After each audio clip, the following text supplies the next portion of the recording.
Alors, c'est vrai que ce sont les plus anciennes tombes musulmanes de France qui ont été découvertes dans le sud de la France. Bonjour Catherine Richard. Bonjour. Vous êtes archéologue médiéviste à l'INRAP, l'Institut national de recherche archéologique préventive, qui est à l'origine d'ailleurs de cette découverte. À quand remontent d'ailleurs les trois squelettes retrouvés? On a réussi évidemment à les dater. Oui, oui, bien sûr, elles ont été datées par analyse au radiocarbone et elles proposent une chronologie autour du 8e siècle. Elles sont tout à fait bien inscrites dans le Haut Moyen Âge.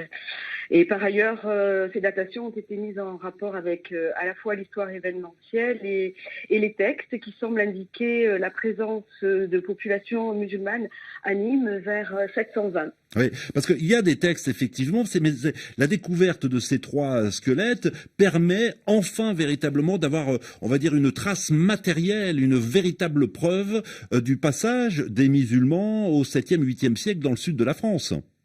Et oui, parce qu'il était quand même incroyable que, au cours de l'expansion musulmane, qui touche bien entendu l'Espagne, le sud de la France ne soit pas touché, alors qu'on savait par ailleurs qu'il y avait également quelques épisodes de confrontation sur l'Italie. Vous en retenez quoi, vous, Catherine Richard, exactement?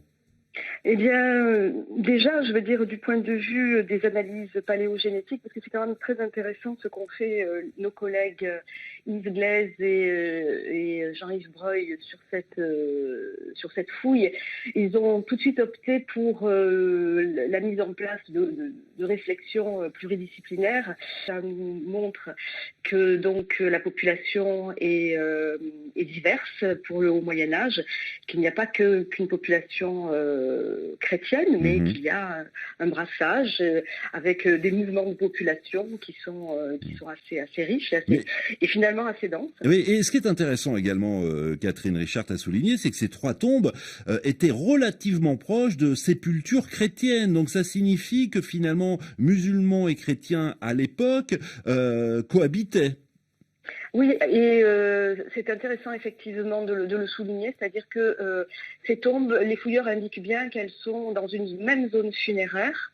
Alors, je pense qu'il est logique d'imaginer qu'il y avait un carré musulman, donc les tombes ne sont pas mêlées, hein. Je veux dire, ce sont des regroupements, et on peut effectivement imaginer que les zones funéraires sont peut-être partagées entre les différentes religions. C'est assez nouveau comme information, effectivement.